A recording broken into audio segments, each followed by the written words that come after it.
Chemical bonding, ये जो chapter है एक्चुअल में ये one of the most important chapter है। आपके बात करें कॉलेज लेवल में, आपके 12th लेवल में, और आगे अगर पढ़ेंगे तो IIT जैम अगर किताब दें या CSIR नेट दें या CUET PG दें, ये चैप्टर बहुत ज़्यादा इम्पोर्टेंट है। तो आज हम केमिकल बॉन्डिंग को बेसिक से स्टार्ट करते हुए हायर लेवल तक जाएंगे। हायर लेवल कहाँ तक? IIT PG तक, मतलब IIT जैम तक, CUET PG के लेवल तक भी, और अगर आप कॉलेज कर रहे हैं तो आपके लेवल तक का तो ये होने ही वाला है। जनरली IIT जैम की बात करें, CUET PG की बात करें तो आपके कॉलेज का जो आता है, आपके फर्स्ट सेम से 6th सेम के बीच का जो होता है वही जनरली पूछा जाता है। ठीक है, अब ये हायर केमिस्ट्री है तो मतलब इसमें हम, अगर मैं वेस्ट पर एग्जाम्पल दूं तो जैसे वेस्ट पर थोड़ी हम जनरली स्टैक नंबर 6 तक पढ़ते हैं, बट यहाँ हम स्टैक नंबर 8 स्टैक नंबर 9 तक भी हमें पढ़ना पड़ेगा। ठीक है, और मैं बहुत सारे क्वेश्चन भी लाया हूँ जो आज तक पिछले साल PYQ में आए थे, CSIR नेट में, IIT PG जैम में और CUET PG में अलग अलग टाइप के एग्जाम में आए थे। वो आपको दिखाऊंगा भी किस टाइप के क्वेश्चन आपको पूछे जाते हैं, तो आपको पता होना चाहिए। ठीक है, तो शुरू करते हैं केमिकल बॉन्डिंग। अगर यहाँ पे फ्लैश आ रहा है तो इसे माफ कर सकते हो कि कई दिनों से यहाँ पे लाइट है नहीं, सिस्टम खराब चल रहा है, तो थोड़ा सा देख लेना।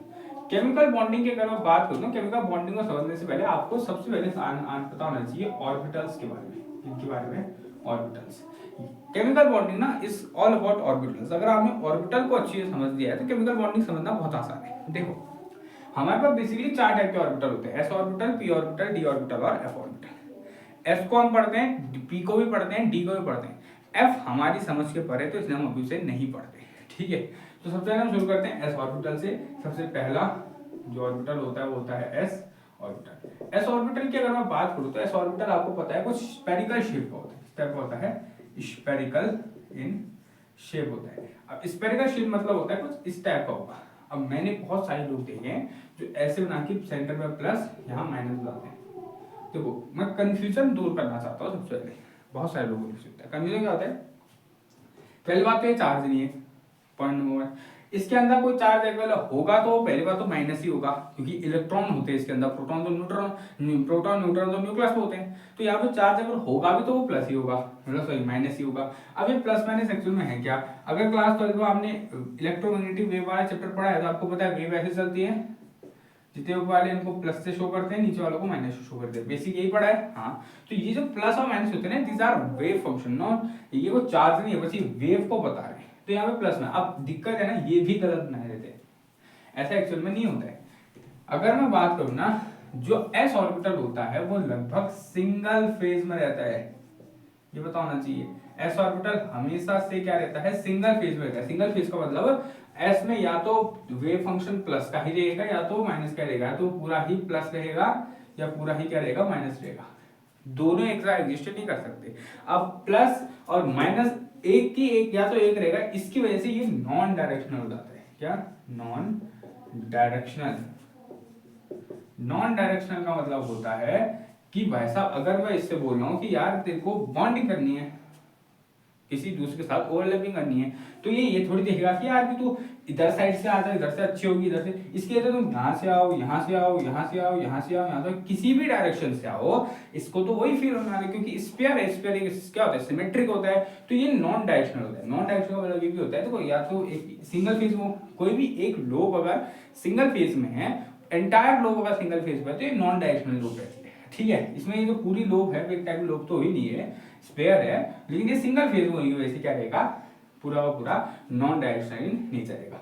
नोट की अगर मैं बात करें, सामने ना नोट में तो अभी स्पेशल ये खत्म होने के बाद, ऑर्बिटल थ्योरी खत्म होने के बाद मैं नोट स्पेशल समझूंगा। नोट का मतलब देखो, समझ लो, देखो अब थोड़ा सा साइड में हम समझ लेते हैं नोट को। अभी देखो, अभी समझेंगे, बेसिक समझना नोट को। नोट का मतलब होता है ऐसी जगह, किसी भी ऑर्बिटल में एक ऐसा पॉइंट जहां पे इलेक्ट्रॉन डेंसिटी नहीं होती है। पहले टाइम में माना जाता था कि बीच में प्लस चार्ज देते, इलेक्ट्रॉन ऐसे करके पार्टिकल है, नहीं है पार्टिकल, इलेक्ट्रॉन है, इलेक्ट्रॉन क्लाउड। आज टाइम पे ऐसा नहीं होता। देखो, वो नहीं कहते कि यार एक काम होता है कि अगर एक चांस होता है कि ऐसे करके तुम्हारा हाथ किसी ऐसे निकल जाए, ऐसा एग्जिस्ट नहीं कर सकता। ये अगर तुम मेरे को बोलते 1921 से पहले, तो मैं मानता कि हाँ ये कर सकता था, क्योंकि उस टाइम पे हम बहुत पहले बोला ना, हम क्या पढ़ते थे, ये मॉडल पढ़ते थे। बट आज के टाइम पे मैं इसको नहीं मानूंगा। क्यों? क्योंकि हमें पता पार्टिकल थोड़ी है, जिधर इलेक्ट्रॉन क्लाउड, वो पूरे के पूरे भरे रहते क्लाउड है, वो रिपल्शन होगा। अब पॉइंट यही है, तुम्हें नोड का मतलब वो होता है कि जिस जगह पे इलेक्ट्रॉन की डेंसिटी सबसे कम रहेगी, पॉइंट सिंपल। तो अगर मैं बात कर रहा हूँ स्फीयर तो एक सिमेट्रिक है, अगर सिमेट्रिक है तो इसमें पूरी जगह पे हर जगह पे इलेक्ट्रॉन डेंसिटी आ जाएगी। अगर तो जैसे इसमें इलेक्ट्रॉन जाएगा और डेंसिटी को पूरे स्फीयर में फैला देगा। अब जैसे ही पूरे स्फीयर में फैलाएगा मतलब इसमें नोड जो रहेगा जीरो हो जाएगा, किसी भी पॉइंट पे तुम्हें नोड मिलेगा ही नहीं, क्योंकि स्फीयर के अंदर हर जगह पे क्या रहेगी, इलेक्ट्रॉन डेंसिटी रहेगी। तो ये बेसिक क्या कहानी थी एस ऑर्बिटल की। अब ऐसे हमें पी ऑर्बिटल को भी समझना है। अब देखो पी ऑर्बिटल, देखो हाँ एस ऑर्बिटल सिंगल होता है, इसमें एक ही ऑर्बिटल होता है, याद रखना। अब बात करते हैं पी ऑर्बिटल की। पी ऑर्बिटल, पी ऑर्बिटल की अगर बात करूँ ना, पी ऑर्बिटल सबसे पहले तो होता है डम्बल शेप का। किस शेप का, डम्बल शेप का, इस तरीके से ये इस शेप का रहता है, ठीक है। अब डम्बल शेप का होने की वजह से अब तुम्हें पता होना चाहिए कि एक साइड अगर इसका प्लस है तो दूसरी साइड इसका माइनस रहेगा। प्लस माइनस डिफरेंट होने की वजह से ये होता है डबल फेज, ठीक है। ये डबल फेज में रहता है, एक साइड रहता है प्लस, एक साइड रहता है माइनस। अब डबल फेज होने की वजह से इसका मेन कारण ये है, ये डायरेक्शनल हो जाता है। अब पी ऑर्बिटल जो है डायरेक्शनल है, एक साइड प्लस एक साइड माइनस, डायरेक्शन आ जाती है इसमें, ठीक है। डायरेक्शनल कैरेक्टरिस्टिक, और ये जो डायरेक्शनल कैरेक्टरिस्टिक होता है नहीं, वन ऑफ द इंपॉर्टेंट होता है। जब मैं तुम्हें वेस्पर थ्योरी बताऊंगा, हाइब्रिडाइजेशन बताऊंगा ना, तब मैं तुम्हें इसी कैरेक्टर को इंपॉर्टेंट लाऊंगा कि क्यों डायरेक्शनल कैरेक्टर इतना इंपॉर्टेंट है। देखो डायरेक्शनल कैरेक्टर किसके पास है, पी के पास है, और ये पी के पास होता है, याद रखना, ठीक है। डायरेक्शनलिटी कैरेक्टर, ठीक है। अब जानना डबल फेज है, डायरेक्शनल कैरेक्टर है। नोट की अगर मैं बात करूं इसमें, नोड मतलब इस ऑर्बिटल को अगर तुम देखो, मैं बोल रहा हूँ कि इस जगह पे कहाँ पे इलेक्ट्रॉन डेंसिटी नहीं है, मत बोलना सर इधर नहीं है इधर तो प्लस है, नहीं, ये बस वेव है, वेव शाइन है, इट्स नॉट। यहाँ पे भी अगर मैं इस पे इलेक्ट्रॉन भरा जाएगा वो इधर पे भी आएगा, इधर पे भी आएगा, इसको आना वैसे नहीं आता है, सिग्मा स्टार सिग्मा वाला सिंपल था वो एमओटी बात समझने की, बट पॉइंट समझना। अब देखना पॉइंट ही है ना कि अब तुम कहोगे सर एक इलेक्ट्रॉन इधर पड़ता है, इधर तो इसका सिग्मा स्टार, अगर सिग्मा को होती है सिग्मा स्टार, जैसे इधर तो इलेक्ट्रॉन डेंसिटी रहती नहीं है। हम यहाँ अगर कोई हाइड्रो, पॉइंट ही नहीं है, पॉइंट ही है ना कि अगर मैं इसमें इलेक्ट्रॉन भरना चाहूं तो मैं यहाँ पे भी भर सकता हूँ, यहाँ पे भी भर सकता हूँ, पता है कि एक ही जगह भरा जाएगा, पर मैं भर तो दोनों जगह सकता हूँ ना। तो पॉइंट यही है, अगर मैं इसमें दोनों जगह भर रहा हूँ तो बताओ कि कौन सी जगह है जहां मैं नहीं भर सकता, तो वो है ये एरिया जो सेंटर का एरिया है। ये जो सेंटर का एरिया होता है, यहाँ पे कोई डेंसिटी नहीं है, क्योंकि यहाँ इसकी बहुत ज्यादा हाई है, धीरे धीरे यहाँ पे कम हो गई, इस जगह पे फिर इधर को इसकी बॉडी है। तो पॉइंट है कि जो सेंटर का ये एरिया है ना, यहाँ पे तुम्हारा चार्ज डेंसिटी है ही नहीं। अगर यहाँ पे चार्ज डेंसिटी नहीं है तो मतलब ये एक नोड है। तो यार ना पी में कितने नोड रहते हैं, एक नोड रहता है, और ये कैसा प्लेनर नोड रहता है, कैसा प्लेनर। यहाँ पे प्लेन जा सकता है नहीं, तो इस जगह मैंने इस पर प्लेन डाला तो ये कट जाएगा, अगर मैंने इस पर प्लेन डाला कट जाएगा। अब यहाँ पे इस तरीके से अगर आप देखें तो यहाँ पे प्लेन डाल के एक नोड मेरे को मिलता है, सिंपल बात सिंपल। तो ये तो बात हुई पी ऑर्बिटल की, याद रखना डबल शेप, डबल फेज रहता है, डायरेक्शनलिटी कैरेक्टर रहती है नोड। अब डायरेक्शनलिटी कैरेक्टर का मतलब एक और होता है कि भाई साहब ये एक्स ऑर्बिटल के अलोंग भी होता है, वाई ऑर्बिटल के अलोंग भी होता है, और जेड ऑर्बिटल के अलोंग, तीन ऑर्बिटल्स के अलोंग रहता है, पी एक्स पी वाई और पी जेड, ये बात है, ठीक है ओके। अब बात करते हैं डी ऑर्बिटल की। इसको तो अलग से समझना है, ये तो बहुत स्पेशल ऑर्बिटल है, इसी के चक्कर में तो बहुत सारी बातें होती हैं। तो डी ऑर्बिटल को थोड़ा अलग से समझते हैं, देखो हाँ। अब डी ऑर्बिटल की बात करें तो डी ऑर्बिटल एक्चुअल में है क्या, शेप समझना। सबसे पहले देखते हैं डी ऑर्बिटल। डी ऑर्बिटल की अगर बात करूं, ये होता है डबल डम्बल शेप का, डबल डम्बल शेप। अब डबल डम्बल शेप कैसा होता है, कुछ इस तरीके से, ये अब डबल डबल शेप का होता है, लेकिन इसकी खास बात एक चीज ध्यान देना, इसका जो एक लोब होती है ये, इसमें सेम ही चार्ज रहता है, एक लोब में सेम चार्ज। तो ये भी सिंगल फेज ही होता है, एक्चुअल में है तुमने दिखा है डबल, बट एक लोब सिंगल फेज ही रहती है। अगर सिंगल फेज है तो ये भी नॉन डायरेक्शनल होता है, इसमें डायरेक्शनलिटी कैरेक्टर नहीं होता। डायरेक्शनलिटी कैरेक्टर पी ऑर्बिटल में रहता है, डी में नहीं रहता। इस वक्त हम देखोगे तो दोनों साइड सेम है, दोनों साइड सेम है। वहां क्या हो रहा था, एक साइड प्लस तो एक साइड माइनस, स्क्वायर में तो या तो प्लस या तो माइनस, तो यहाँ पे भी अगर तुम एक लोब में देखो तो सेम ही है, तो डबल डम्बल। अब ध्यान से समझना, अब डायरेक्शनलिटी कैरेक्टर्स में ऐसा नहीं होता, लेकिन एक और टाइप का डायरेक्शनलिटी कैरेक्टर आ जाता है, ध्यान से समझना। देखो जब तुम डी ऑर्बिटल पढ़ते हो ना, तो सबसे पहले समझना डी ऑर्बिटल जो होता है दो टाइप से हो सकते हैं। सबसे पहले होते हैं एक्सियल, फिर होते हैं नॉन एक्सियल। ध्यान से समझना, दो टाइप से हो सकता है, और दोनों टाइप में समझना है, और ये तो बहुत अच्छी से समझना है। पहले आते हैं एक्सियल, दूसरा आता है नॉन एक्सियल। अगर तुमने ये समझ लिया ना तो बहुत अच्छी तरीके से तुम ये अगर तुमने ध्यान से समझ लिया ना तुम सीएफटी बहुत अच्छी है समझोगे, crystal field theory for octahedral tetrahedral वो बहुत अच्छी से समझोगे। देखो एक्सियल और नॉन एक्सियल का मतलब क्या होता है, हमारे पास एक्सेस होती है, ऐसे एक्स एक्सेस होती है, ये Y axis X Y plane समझ लो, ये एक्स एक्सेस है वाई एक्सेस, ऐसे ही मैंने मान लिया वाई एक्सेस जेड एक्सेस या जेड एक्सेस एक्स एक्सेस, हम बताएं 3 एक्सेस होते हैं तो मैं दो दो के पेयर लेके चलता हूँ, ठीक है। तो अगर मेरे को 4 लोग हैं, कितने हैं 4, वैसे 2 लोग हैं, एक ऐसे एक ऐसे, इनको मेरे को फिट करना है तो कैसे फिट कर सकता हूँ, एक्सियल के अकॉर्डिंग मैं क्या कर सकता हूँ, सिमेट्री कहती है कि एक काम करो, एक को तुम एक्स में बैठा दो, एक को तुम वाई में बैठा दो, एक एक्स से एक वाई, तो एक को एक्स में बैठा दो, एक को वाई में बैठा दो, तो ये वेव इसका हो जाएगा dx y नाम, ठीक है।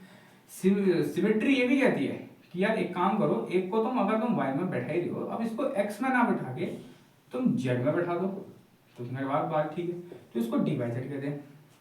जब तुमने z में भी बैठा ही दिया है कोई बात नहीं, तो एक काम करते हो y में ना बैठा के x में बैठा दो, x और z में बैठा दो, इसको कहते हैं dzx। तो 3 तो ये होते हैं dxy dyz dzx, एक xy से रिस्पेक्ट में बैठा रहता है, एक yz में, एक zx के रिस्पेक्ट में, कहाँ पे एक्सेस में, ये एक्सेस के ऊपर बैठ रखे हैं, अगर ये एक्सेस है तो ये इस तरीके से यहाँ के ऊपर पे इसके यहाँ बैठ रखे हैं, ठीक है। इतनी बात है समझ, बहुत बढ़िया, dxy dyz और dzx। अब इसको थोड़ा सा ना और ध्यान से समझना क्या मैं बात कर रहा हूँ, और ये बात ना बहुत इंपॉर्टेंट है। देखो ऐसे तो हो गया, अब नॉन एक्सेल की बात क्या है, नॉन एक्सेल जैसे देखो इसको तो बताना नहीं, ये तीर होते हैं, इसको डिटेल में समझते हैं, हाँ ठीक है। ये तो हो गया क्या एक्सियल ऑर्बिटल, इसमें लोब होती है, राइट राइट, बहुत बढ़िया बहुत बढ़िया। ऐसे नॉन एक्सियल भी हो सकते हैं, नॉन एक्सियल का मतलब इसको डी एक्स वाई कहते हैं, इसको D X square minus Y square कहते हैं, इसको D Y square minus Z square कहते हैं, इसको D Z square minus X square कहते हैं। नॉन एक्सियल का मतलब अब यार तुम एक्सेस में काहे बैठा रहे हो, तो बीच में बैठाओ, तो मैंने एक्स वाई एक को बैठाया एक्स वाई, एक को बैठाया एक्स जेड, ध्यान देना ये अगर एक्स प्लेन है वाई है, ठीक है, तो और ये वाई डैश ये एक्स डैश, तो एक बैठ जाएगा एक्स वाई में, एक बैठ जाएगा वाई एक्स डैश में, एक एक्स वाई डैश में, एक्स डैश वाई डैश, एक एक्स वाई डैश में, ऐसे बैठ जाएगा, ठीक है। इसको हम बोल देंगे डी एक्स वाई, क्योंकि एक्स वाई प्लेन में मैंने लिया है, ठीक है। ऐसे अगर मैंने ले लिया तुम्हारा क्या ये ऐसे ऐसे क्या बना, ऐसे अगर मैंने ले लिया ये और ये, मान लो ये मैंने लिया वाई और जेड, तो ये कहाँ है वाई जेड प्लेन में, तो डी वाई जेड कह दिया। ऐसे मैंने एक और ले लिया डी एक जेड में और एक जेड में और एक एक्स में, हो जाएगा डी जेड एक्स, ठीक है। तो कितने ऑर्बिटल मिले मेरे को, 1 2 3 4 5 6 ऑर्बिटल मिले, बात सही। अब यार तुम्हारा सवाल आना चाहिए सर हमने तो पढ़ा है डी में सिर्फ 5 ऑर्बिटल लेते हैं, 6 तो होते ही नहीं है। मैं हाँ यार तुमने भी सही पढ़ा, अगर मैं निकालू भी उससे कैलकुलेट करके निकालू फॉर्मूले से, तो दो भी तो 5 ही बता दे, तो सर आपने 6 कैसे बता दिया, देखो हो तो 6 ही चाहिए ना। तुमको क्या है, देखो सिमेट्री है, सिमेट्री कहती है तुमको 4 ऑर्बिटल रखने हैं, एक्सेस में रखने हैं और एक्सेस के बीच में रखने हैं, प्लेन में रखने हैं, तो 3 तो हमारे पास प्लेन में रख सकते हो, 3 तो एक्सेस में भी रख सकते हो ना, दोनों तो अच्छी चाहिए, बट होते 5 है, ठीक है। अब यहाँ पे होती है थोड़ी गड़बड़, याद रखना। अब ये गड़बड़ होती है थोड़ा इसको समझ लेते हैं, ठीक है। अब एक नॉन एक्सियल को थोड़ा देख लेते हैं, ठीक है। अब तुम्हें समझ आ रहा है फिर यहाँ पे अगर नोड पता करते हैं, यहाँ पे नॉन एक्सियल नोड, एक्सियल का नोड देखो ना, ये जो एक्सेस देखो यहाँ पे इलेक्ट्रॉन डेंसिटी नहीं है, यहाँ पे 2 जगह इलेक्ट्रॉन डेंसिटी है, एक ये एक्स एक्सिस में देखो जितनी भी एक्सेस है, ये वाई एक्सिस में इलेक्ट्रॉन डेंसिटी नहीं है, एक्स एक्सिस में नहीं है, ऐसे यहाँ एक्स में नहीं है और जेड में नहीं है, तो जितनी भी एक्सेस में इलेक्ट्रॉन डेंसिटी नहीं रहती है किसमें, नॉन एक्सियल कंडीशन में, तो यहाँ 2 होते हैं, 2 प्लेनर नोड होते हैं। कितने नोड होते हैं, 2 रहते हैं, वो भी कौन सा प्लेन है, प्लेन डाल सकता है ना, ऐसे एक प्लेन ऐसे, एक प्लेन ऐसे, ऐसे एक प्लेन ऐसे काट दिया, ऐसे काट दिया, प्लेनर नोड रहते हैं, ठीक है ठीक है। तो ये तो बात होगी नॉन एक्सियल की, यहाँ पे होती है गड़बड़, एक्सियल वालों में होती है गड़बड़, एक्सियल वालों में क्या होती है, ठीक है। अब देखो अब यहाँ क्या किस्सा होता है, यहाँ होता है गजब किस्सा, ये तो ठीक बैठा है अपनी जगह पे, इसकी कोई दिक्कत नहीं है, ये दोनों मर्ज होना स्टार्ट कर देते हैं, ये जो है ना ये वैसा ये मर्ज होना चाहते हैं, ठीक है। अब मर्ज होना चाहते हैं, देखो दोनों में कॉमन क्या है, जेड एक्सिस। मर्ज कैसे होंगे, जब ये वाला प्लेन जेड में होगा, ये भी जेड में होगा, जब दोनों ही जेड होगा तब तो एक साथ मर्ज होंगे ना, एक जेड में है, एक एक्स में है, ऐसे थोड़ी मर्ज हो जाएंगे यार। मर्ज जब होंगे, जब सामने सामने से ऐसे आएंगे। ऐसे कब आएंगे? जब ये भी तुम्हारा एक्स में हो, ये भी तुम्हारा क्या हो, एक्स में हो। जब सेम मतलब सॉरी जेड में हो, जेड, क्योंकि दोनों में एक तो वाई है एक में एक्स है, कॉमन तो जेड ही है ना, तो जेड ऐसा रहेगा। जब जेड इस तरीके से आएगा, वो होगा क्या ना, जब भी ये कोलाइड होते हैं तो इसको हम जब चले, ये हैं दो खड़े इस तरीके से, जब ये कोलाइड होंगे ना, जब ये मिक्स होंगे, ये दोनों जब मिक्स होके एक नया ऑर्बिटल बनाने जाएंगे ना, तो होगा कैसे बनेगा, ध्यान देना। सबसे पहले तो जो ये है, ये वाले जो लोब है, वर्टिकल लोब है ना, ये बड़े हो जाते हैं इस तरीके से। पहले सिंगल लोब था, अब डबल लोब आ चुका है, तो इनकी साइज जो आती है ना बहुत बड़ी हो जाती है, मैसिव साइज। पर ये तो साथ में ऐड हो गए, बट इनमें हो गई दिक्कत, ये तो सामने टकरा गए। अब ये टकरा के क्या करते हैं ना, ये टकरा के एक टाइप की रिंग फॉर्म कर देते हैं, ये इस तरीके से रिंग फॉर्म कर देते हैं, क्या तो इस तरीके से हमारे क्या बनता है, ये तो ठीक रहता है, dx का मान माइनस स्क्वायर, इसकी कोई दिक्कत नहीं है, ये बढ़िया काम कर रहा है। ये वैसा काम ठीक नहीं कर रहा है, ठीक है। इसमें आ जाती है गड़बड़। अब इसमें गड़बड़ क्या आती है, ये हो जाते हैं मर्ज, क्या हो जाते हैं, मर्ज। मर्ज होने की वजह से ये नया ही ऑर्बिटल बना देते हैं, जो कुछ ऐसा दिखता है, जैसे ऊपर पे ऐसी परपेंड ऐसा होंगे, ठीक है। तो जैसे ये है, ये बिछुड़ी एक, तो जो ये दोनों ऑर्बिटल थे, ये तो मिलके एक ऐसी रिंग बना दी, और जो खड़े वाले थे इन्होंने इस तरीके से बनाते, तो ऐसा कहीं ऑर्बिटल है, ठीक है, ऐसा टाइप का ऑर्बिटल है। अब इसको देखो, तो इसमें तो देखो, अगर तुम इसको निकालो, इसमें नोड की अगर हम बात होती है, इसमें तो अभी भी नोड है, दो प्लेनर नोड, एक तुम ऐसे काट सकते हो, एक तुम ऐसे काट सकते हो। जब मतलब इसका मतलब होता है ना, जब तुम प्लेन डाल रहे हो ऐसे, तुम प्लेन, क्योंकि 3D स्ट्रक्चर है, थोड़ी है 3D स्ट्रक्चर, तो तुम प्लेन डालोगे तो तुमको किसी भी पॉइंट पे इलेक्ट्रॉन डेंसिटी फील नहीं होनी चाहिए, ये मतलब होता है इसका, ठीक है। आई बस होने, अब थोड़ा समझना, इसको देखना, इसको चलो बता करो, इसमें मैं किस जगह से प्लेन डालूं ये हो जाएगा। देखो अगर मैं ऐसा डालूंगा तो मेरे को ये लग रहा है, ऐसे डालूंगा तो ये लग रहा है, तो मैं कहीं भी तरीके से प्लेन तो नहीं डाल रहा हूँ, इसमें प्लेन जा ही नहीं पाएगा, प्लेन इसको ऐसे काट नहीं सकता कि टच दे, तो प्लेन नोड नहीं होता, इसमें होता है कोनिकल नोड। क्यों? क्योंकि अगर तुम गौर करो, इस जगह से मैं अगर एक कोन बनाऊँ ऐसे ऊपर को, यहाँ पे ऐसे तुक्का रहूँ और ऐसे करके कोन बनाऊँ, और ऐसे सेम नीचे होगी, तो क्या फर्क पड़ेगा, ये यहाँ से एक कोन ऐसे ऊपर को, ऐसे एक कोन ऐसे और एक कोन ऐसे तरीके से, तो क्या फर्क पड़ेगा, इसमें तो इलेक्ट्रॉन डेंसिटी आएगी नहीं, क्योंकि तुम्हें देखो सेंटर में इलेक्ट्रॉन डेंसिटी नहीं है और ऐसे ऊपर को इसके बाहर नहीं है, तो यहाँ पे ना दो कोनिकल नोड होते हैं, कोनिकल नोड। तो याद ना किस ऑर्बिटल में, सवाल आता है किस ऑर्बिटल में कोनिकल नोड होते हैं, तो याद ना ये ऑर्बिटल कौन सा, इसका वैसे फंक्शन तो dy² का कुछ नाम रहता है, हम सिंपल से dz² कहते हैं, क्योंकि कॉमन z है तो इसका नाम होता है dz²। तो कोनिकल नोड वाला dz² होता है, बाकी जितने भी है सब में कैसा रहता है, सब में रहता है क्या, जितने भी sp d, इन तीनों में जितने भी ऑर्बिटल है सब में कैसा रहता है, प्लेनर नोड रहता है, इसमें रहता है कोनिकल नोड, ठीक है। अब इसको अगर तुमने समझ गया ध्यान से, तुम सब कुछ समझ लोगे, आए बात समझ में, बहुत ठीक है, गलत। अब थोड़ा नोड को समझ लेते हैं, अब नोड से सवाल पे आता है, ठीक है। अब नोड को समझ लेते हैं, जल्दी समझते हैं। नोड, ये तो नोड इतना बड़ा जा रहा है, ऑर्बिटल थोड़ी देर नहीं है। अब नोड का थोड़ा टॉपिक आता है, नोड को एक बार अच्छे से समझ लेते हैं कि नोड एक्चुअल में होता क्या है, फिर हम चलते हैं हाइब्रिडाइजेशन में। हाइब्रिडाइजेशन निकालना समझाता हूँ, फिर उसके बाद हम वेस्पर को देखेंगे, जितना होता है इस लेक्चर में, नहीं तो आगे लेक्चर सीरीज चलती रहने वाली है। इसमें हम CFT पढ़ेंगे, हमने ऑर्गेनिक के भी जितने इंपोर्टेंट है, जितने लगभग हायर केमिस्ट्री में आपको कम बताएंगे, सब पढ़ाने वाला। और अगर कॉलेज में आपके लेवल में केमिकल बॉन्डिंग है तो वो भी यही पढ़ाई जाने वाली है उसमें, वो भी अलग कुछ नहीं है, ठीक है। नोड को समझते हैं। नोड की डेफिनेशन तो हमें पता है कि एक ऐसा पॉइंट होता है किसी भी ऑर्बिटल में जहां पे इलेक्ट्रॉन डेंसिटी 0 होती है। अगर तुम नॉर्मली इसकी बात समझो तो इसका मतलब होता है a point where probability of finding an electron is 0। याद रखना,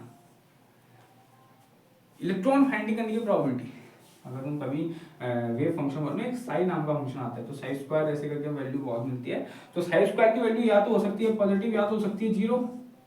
पॉजिटिव का मतलब है कि किसी पॉइंट के लिए साई स्क्वायर की वैल्यू पॉजिटिव आ रही है तो मतलब वहां पे इलेक्ट्रॉन मौजूद है, और अगर 0 आए तो मतलब इलेक्ट्रॉन नहीं है। तो इसका मतलब है कि इस नोड मतलब होता है a point where finding the electron, the probability of finding an electron is 0। Point simple, या समझ सकते हो कि ऐसा पॉइंट है जहां पे इलेक्ट्रॉन डेंसिटी नहीं होती है, ठीक है। अब ये ना दो टाइप के होते हैं, अब यहाँ भी एक कैलकुलेशन देखता है, यहाँ पे मैं तुम्हें थ्योरी नहीं पढ़ाऊंगा तो कैलकुलेशन, देखो दो टाइप के नोट पूछता है IHM है ना, मैं अभी PI के दिखाऊंगा तुमसे, दो टाइप के उसने नोट पूछे हैं। पहला नोट उसने कहता है रेडियल नोट, दूसरा होता है एंगुलर नोट। एक होता है रेडियल नोट, सबके फॉर्मूले होते हैं निकालने के, एक होता है एंगुलर नोट। अब तुम यार ऐसे देखोगे थोड़ी ना किसी, अपनी बात सुनो, तुम ऐसे हर के लिए ऑर्बिटल बनाओगे, देखोगे चलो डी तक तो बनाओगे, एफ के लिए कैसे बनाओगे यार, एफ तो तुम्हें पता ही नहीं कैसा दिखता है, तुम कहाँ देखोगे उस पर, तो पॉइंट समझना ना।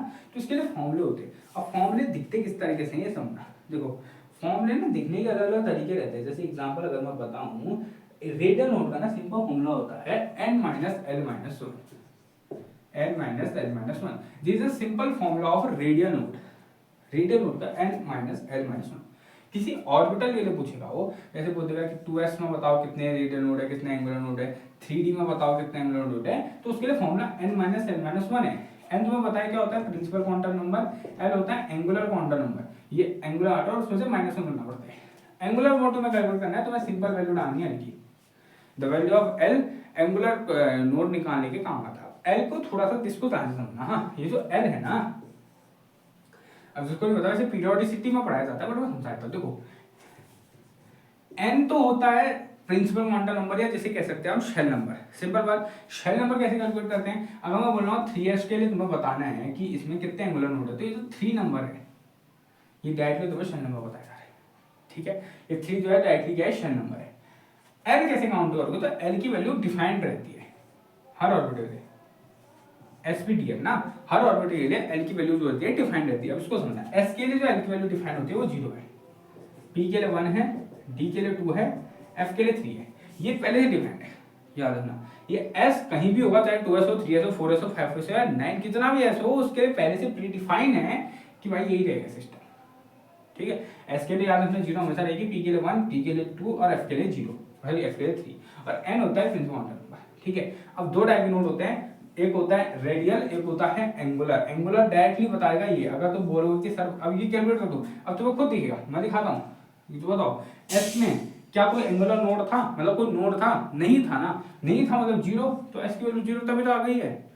p की बात करो तो p में कहते यार एक ही तो नोड है इस जगह पे, तो p के लिए 1 हो गई।